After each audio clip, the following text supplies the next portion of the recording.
Imagine our world pulsing with electric life. Then in just one moment, everything goes dark. No light, no internet, no phones. Only a deafening silence. What would happen if electricity disappeared from the world forever?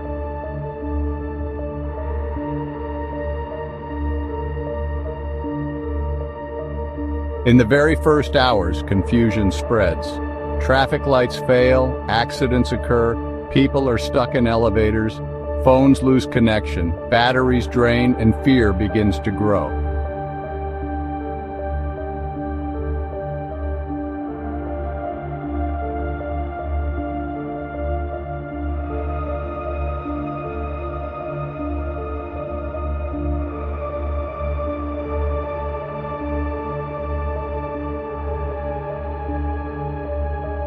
The first week is a blur of disbelief, a slow-motion collapse we all assumed was temporary.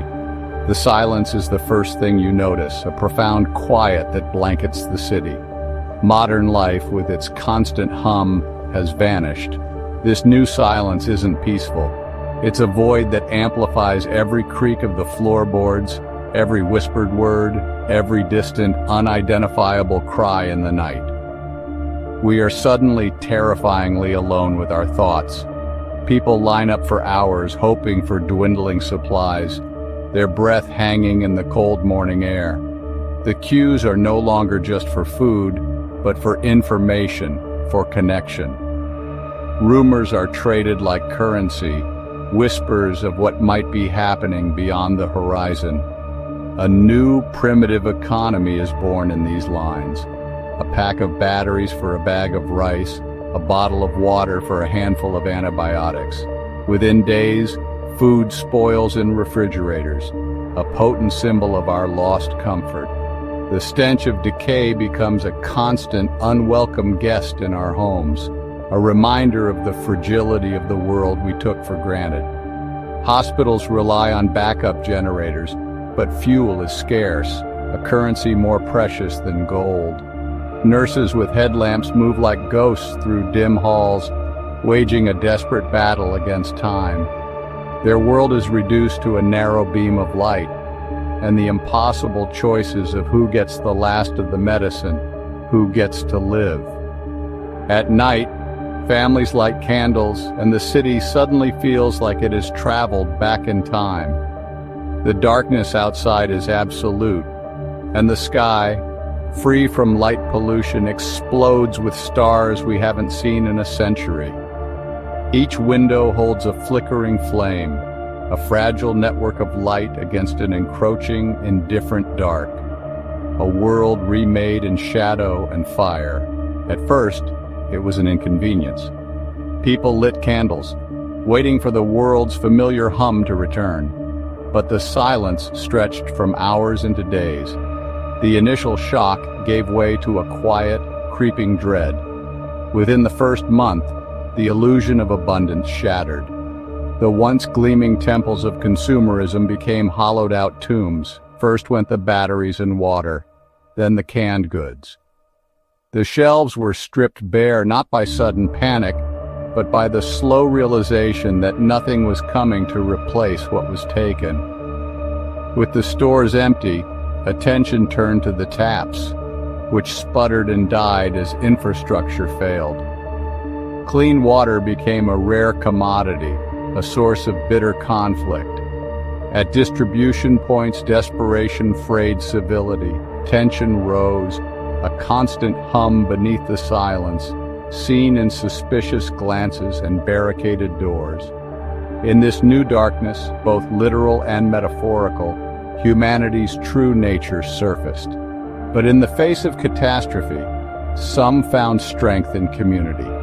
A nurse's medical knowledge, a carpenter's skill, these became the new currency. People pooled not just resources, but courage. They discovered a neighbor's trust was worth more than a stockpile of goods. In apartment buildings and quiet streets, these small pockets of light became fragile sanctuaries, guarded by a collective will to endure. While others, consumed by fear, turned violent, desperate to protect what little they had, The streets transformed into treacherous pathways where every shadow held a threat. Nightfall brought a primal terror. The familiar cityscape became a hunting ground where a flashlight beam could mean help or harm. The thin veneer of civilization cracked, leaving a world where survival was a daily, brutal question asked with every sunrise. After just 1 year, the monuments of our ambition stand silent, reclaimed by a world we thought we had conquered. The once deafening hum of progress is replaced by the whisper of the wind through hollow towers, a mournful song for a lost age. Concrete canyons are now riverbeds for creeping vines. The silence is profound, broken only by the cry of a hawk circling a vacant penthouse. We built these giants to touch the sky, never imagining they would become our tombstones. The intricate web of modern civilization has collapsed. The great cities, now empty, have forced a migration back to the land. People return to forgotten villages, rediscovering the fundamental rhythms of the earth, the turn of the seasons, the cycle of planting and harvest. It is a brutal education.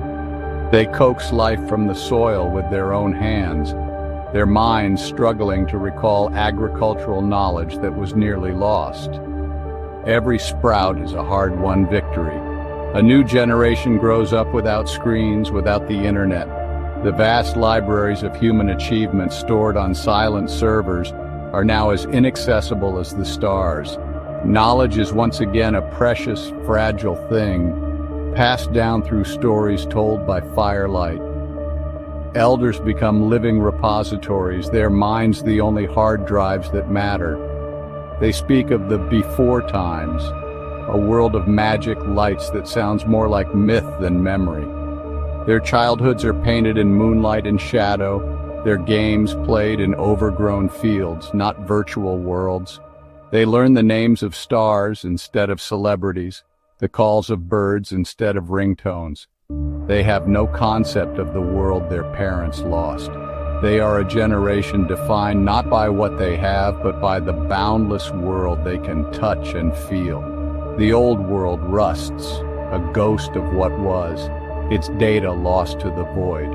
But in its ruins, something new and uncertain is taking root. It is a quieter, slower future, born from necessity and watered by resilience.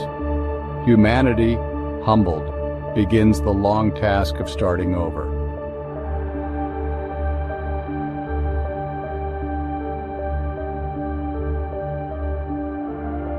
The world becomes primitive once again. Fire, horses, and handwritten notes return. Yet, some still dream, working slowly to rediscover electricity, hoping to bring back the light.